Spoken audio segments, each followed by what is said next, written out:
They had an audience smaller than this room for the whole country. The leader of the Democrat Party is bragging about the cost that this is being borne by the American people. And just yesterday, I had 2 Democrat senators come over and stage a failed publicity stunt outside my office.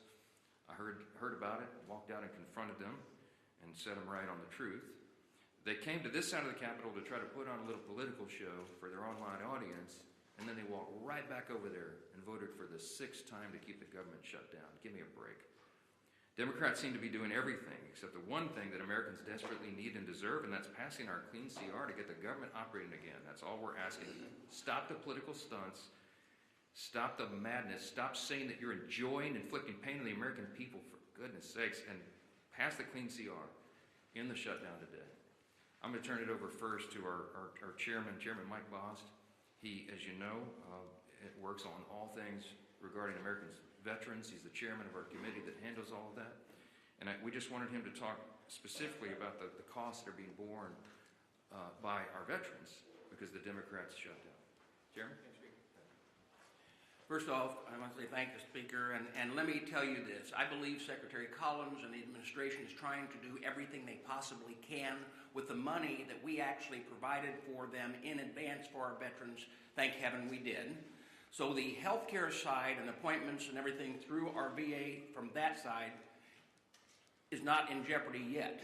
But let me tell you the areas that are and the concerns we have. In the CR that we pushed over 3 weeks ago now, we actually had extenders for certain programs that are vitally important, like the Fox Grant, which provides mental health in contracted mental health for many of our veterans who the suicides continue to happen at 17 a day.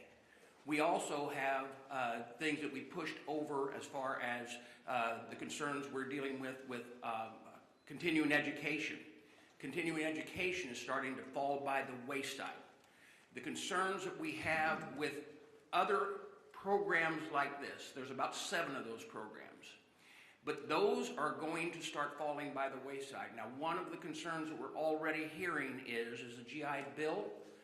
Right now, we're hearing rumors that as many as half of the people that have a GI Bill are not receiving GI Bill payments to their universities, and therefore, when they get on the line to try to call to make sure that their education will continue and it'll be paid for and try to straighten it out, there's no one there to answer the phones. That is a concern. Day to day, our veterans are trying to make ends meet. Day to day, they're trying to hold on to their benefits. And day to day, they keep hearing these concerns, and they're going to continue to get worse.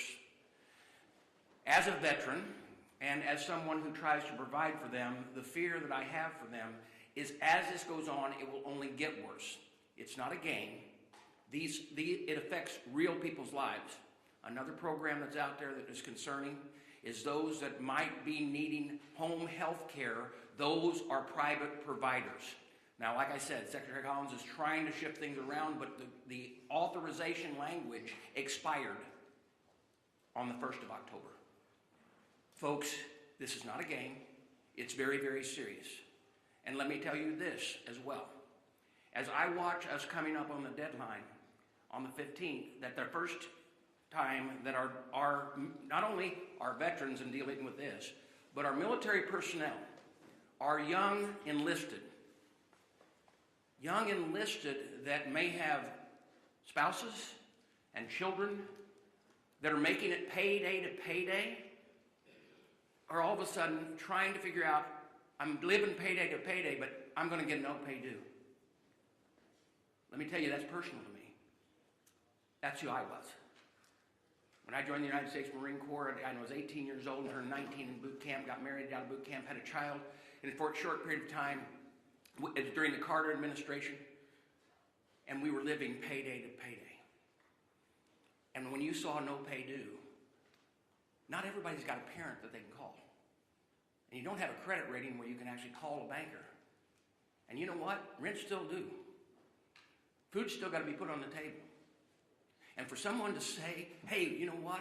It's getting better for us every day. It's not getting better for them every day. And they are the people that are standing on the front line to keep this freedom of this nation in place. We are going to continue to do our job. We did our job. We sent it to the Senate. All of these things that I talked about were in that continuing resolution. And we made sure from our part at the VA committee that they were.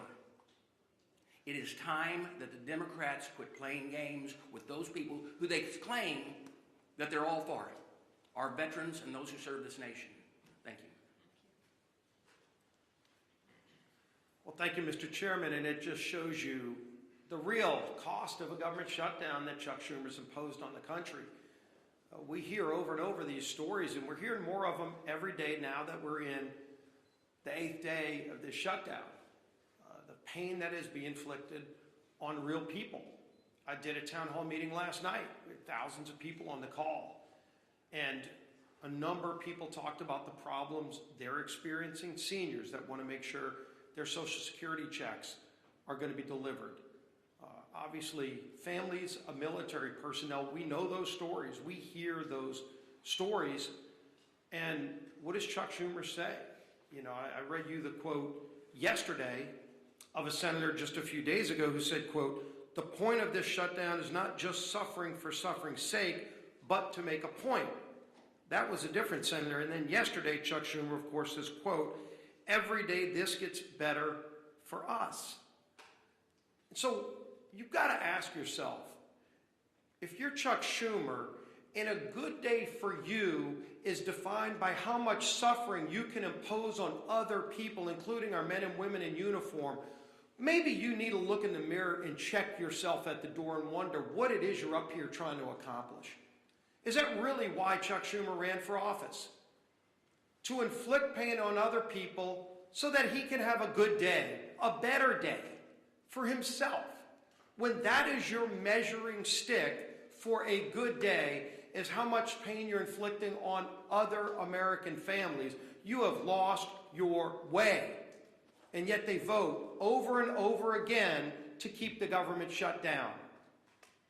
While trying to talk about other issues, we can be talking about those other issues without inflicting pain on people. We can be debating our differences, as President Trump said he wants to do, by opening the government back up again. And by the way, once we get the government back open again, if Democrats ever come to their senses, we still have a lot of differences to resolve. Those differences don't just get resolved tomorrow. November 21st gets closer every single day too. And then they're going to try to hold the American people hostage again on that deadline for some other unrelated issue so that they can inflict more pain on the American people. But don't worry, Chuck Schumer will be having a good day if that pain's going to be inflicted on others. Thank goodness we have a president in the Oval Office who continues to stay focused on the job he was elected to do by the American people. And Speaker Johnson just pointed out how critically important that job President Trump is doing. You know, as we mark the 2-year anniversary of the horrible Hamas attacks on Israel, President Trump is brokering a release of all the remaining hostages so that those families can finally get closure. Hopefully, some are still alive. We know, sadly, some are not. But those families want to have that resolved. They want to see their loved ones come home. And President Trump has worked tirelessly. He said he would work tirelessly. And he continues to deliver for the American people. He continues to lead on the world stage and stand up to the bullies around the world. He continues to fight for American families who are counting on him. And then you look at what he has to fight against. He's got to fight against governors who are going to court to block the president from keeping the citizens of those states safe. You're in Chicago, Illinois. You don't care about the party affiliation of a criminal. You just want to be safe in your community, and today you're not. And President Trump is trying to make you safe.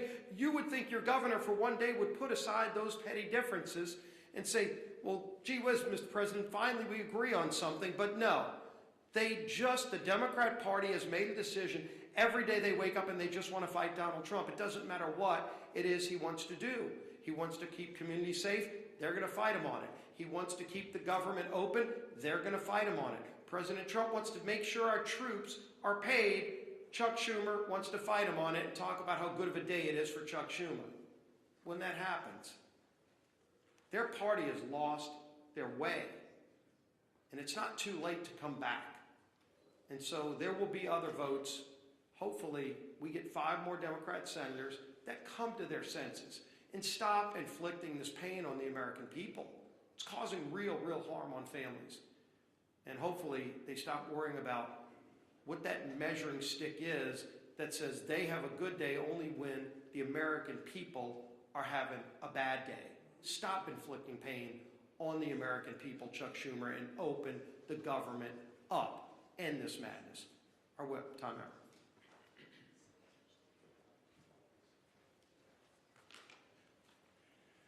Yesterday, Senate Democrats, including the 2 senators from my home state of Minnesota, Tina Smith and Amy Klobuchar, voted for a 6th time, as the Speaker mentioned, to shut the government down or keep it shut down. 6 times. That's 6 times that Senate Democrats have voted against, as Leader Scalise was just talking about, paying our troops. 6 times that they voted against the 13,000 Minnesota National Guardsmen who are showing up to work without receiving a paycheck. 6 times that they voted against supporting federal workers, air traffic controllers, border patrol agents, and the list goes on and on. And why? Because Democrats had decided they'd rather hold the American people hostage than pass the same nonpartisan clean CR that they supported just 6 months ago and that they passed 13 times under the Biden administration. Tina Smith claims she shut the government down so that she can, quote, protect Minnesotans' health care, unquote. But Tina, if that really was the case, why do you support a $1.5 trillion spending proposal that would give health care to illegal aliens while cutting $50 billion from rural health care? Is she just not being honest? This was never about health care for the Democrats. This has been about picking a fight with President Trump so that they can try to score points with the terrorist wing of their party. It's pure politics, and nothing reveals their true motivations more than Chuck Schumer taking a victory lap, as both the Speaker and the Leader have said, saying every day this gets better for us. So every day that our troops, TSA agents, and air traffic controllers work without pay is a better day than the last? That's disgusting. And every single person in this room should be holding Chuck Schumer accountable for his words.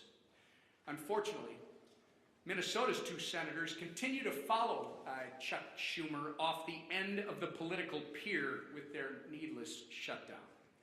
Earlier this week, our entire Minnesota Republican congressional delegation sent a letter to Senators Smith and Klobuchar urging that they please do the right and responsible thing by passing the House's nonpartisan clean CR and end the massive amount of pain that they're inflicting on Minnesotans and the American people. Our message today is still the same, and it's not going to change. All of us are united. It is enough with the games. Pass our CR, get the government up and running again for Minnesotans. And I say this to my 2 senators, the people that elected you to do your job. Do your job.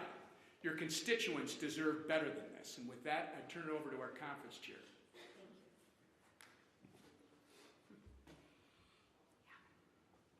It's interesting. I often want to ask Chuck Schumer, who is us? Because it's definitely not the American people, right? And as the leader said, the speaker said, compare and contrast the 2 split screens. So I want to start today, and I want to tell you just how grateful that I am that the hostages are finally coming home and that peace in the Middle East is on the horizon.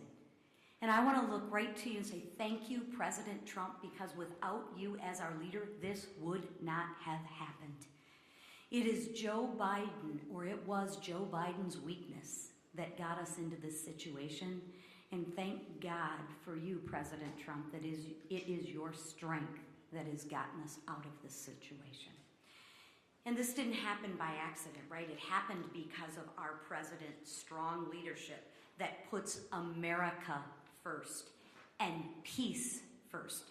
So again, I applaud President Trump for securing this historic peace deal. Now, like our speaker said, let's shift gears. The impact of the government shutdown is growing by the day. Planes are being grounded, paychecks are being missed, and people are hurting. Different than Chuck Schumer, he's having a good day. The American people are hurting. And why? I'll tell you why. Because Democrats are terrified of their own radical base. They are scared to death of their radical base. And let's be honest, Schumer is scared out of his mind from AOC. Think about that. Why else would he do it? He's voted for this 13 other times before. But let me share with you, enough is enough. Democrats have voted 6 times to keep the government closed. 6 times Democrats have voted against the American people.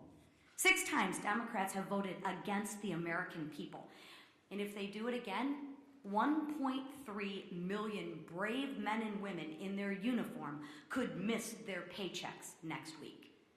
Chuck Schumer, how is that a good day for them? Explain that to them. I realize it's good for you and your radical base, but explain to those service members how that's a good day for them. That's 1.3 million families wondering how they are going to pay the bills, how they're going to buy groceries, how they'll fill the gas tank. That is disgraceful. Shame on you, Chuck Schumer. Our troops aren't bargaining chips. They are heroes. And let's treat them like they deserve to be treated. So when the Democrats vote again, I ask that they think of the military families who rely on the October 15th paycheck as their only source of income. And explain to them, Chuck Schumer, how that's a good day for them. I ask that they think of the servicemen and women living paycheck to paycheck. I ask that they think of them, not of the radical base that they're trying to appease. Let's put our troops before politics. Pass the clean House bill. Open up the government and pay our troops. Thank you. Yes, go ahead. I understand this is a tenuous situation, this shutdown. Both parties think that they have the right goal and they're trying to strategize their way there.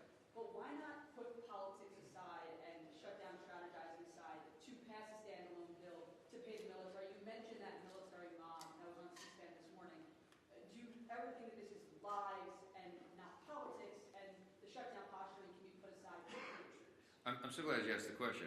We're not pursuing a political strategy. The CR is clean. It doesn't have any Republican priorities on it at all. In fact, we're extending Biden-era policies and spending. It's exactly what Chuck Schumer gave you impassioned speeches on as recently as March of this year, that must be done, that you don't play games with people's lives. They're the ones playing politics, not us.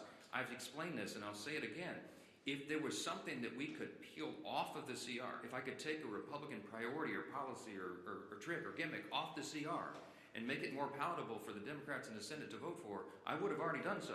But I didn't send any of that on. We sent a totally clean document over there because we're operating in good faith. What's our goal, our strategy? To keep the lights on for the people of this country so that we can have their Congress working to resolve all these issues. They're trying to make this about health care. It's not. It's about keeping Congress operating so we can get to health care. We always were going to. They're lying to you, okay? The health care issues were always going to be something discussed and deliberated and contemplated and debated in October, November. It always was. Everybody in the building knows that. It's going on right now. There are conversations that have been going on for months leading up to this. They're lying to you.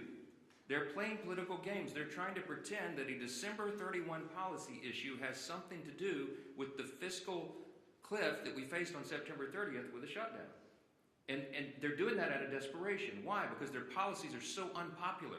The Democrat Party is in free fall. They have no leader. They have no policy that they can present to the people. Their platform was reputed in the last election.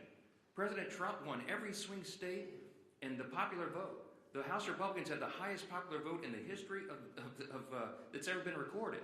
Why? Because the American people rejected the woke progressive nonsense that they're all still clung to. So they don't have anything. I mentioned yesterday, they just had a poll. The Democrat Party has the lowest approval rating of any time since polling began. So what do? They're desperate. There's a rising Marxist wing in the Democrat Party. They're about to elect a mayor of New York City. Chuck Schumer's from New York.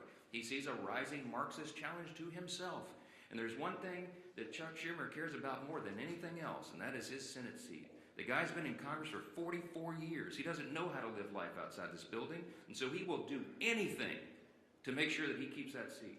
He thinks the AOC is going to challenge him or some other Marxist. I'm just telling you the plain truth, and I take no pleasure in this. I'm trying to muster every ounce of Christian charity that I can, but this is outrageous. He's playing games with the American people. Real people are being hurt, veterans and troops and everybody, people that rely on these services. God bless America. Do the right thing and open the government. Yes. Yeah. If the goal is to keep the lights on and to protect these veterans and military servicemen who are being hurt, why not put a standalone military pay scale on the table? We have already voted to pay the troops. We did it 3 weeks ago. We put that bill on the floor, and the Republicans voted to pay the troops, TSA agents, Border Patrol, Air Traffic Patrol, and everybody else. The Democrats voted no. Go pull the records. 3 weeks ago, we had the vote. Only one Democrat voted with us to pay the troops. We've done it. The House has done its job. The reason the House isn't here in regular session is because they turned the lights off. We passed the bill, pay the troops, pay all these essential workers, provide services to the American people. We sent it over there clean. It's 24 pages. It's a bare bones document. It has no Republican priorities on it at all. It's exactly what they voted for before. And they decided to turn this into a political stunt. So coming back here and doing it and having a duplicative vote to do the same thing they already did would accomplish nothing. Because Chuck Schumer's going to stop it in the Senate. They're playing games. He's enjoying it. He told you in his own words, every day of the shutdown gets better for us. Golly, it's despicable. Last question. Yesterday you came out and engaged Senator Kelly, called this photo op. Publicity's done. You called this publicity stunt. Yesterday Mr. Lawler went down and confronted Mr. Jeffries afterwards. I guess my question was, you as the speaker, considering how the tensions are rising in the building, if you had the House here, everybody here, there would be fights in the hallways. Are you concerned, and is it incumbent upon you as the speaker to try to lower this temperature? When we see what happened outside your office yesterday, you engaged with the senators, Mr. Lawler coming downstairs and engaging with Mr. Jeffries, who, he really gave it back to them. But I've not seen that type of confrontation in this building in my 30 plus years. I haven't either, Chad, and it concerns me. I've been here longer than you. I know you have. Look, since I got here, January 2017, I've been working on restoring civility to the institution. The first thing I ever did in Congress was draft the commitments to civility. I was proud that 52 out of 53 members of my freshman class, as I remember, signed on to that. Republicans and Democrats. Treat one another with dignity and respect. Let's have policy disputes, but not make it personal. This gets personal. Emotions are high. People are upset. I'm upset. I'm a very patient man, but I am very angry right now because this is dangerous stuff. And so, is it better for them probably being physically separated right now? Yeah, it probably is, frankly. I wish that weren't the case.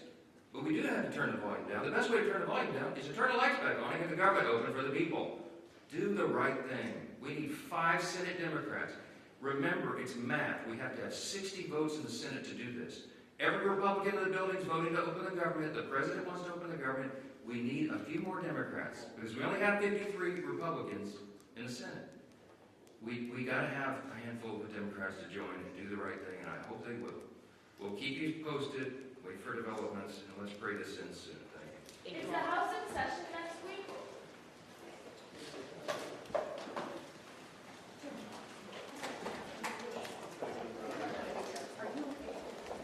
See you guys tomorrow. Same time, same place.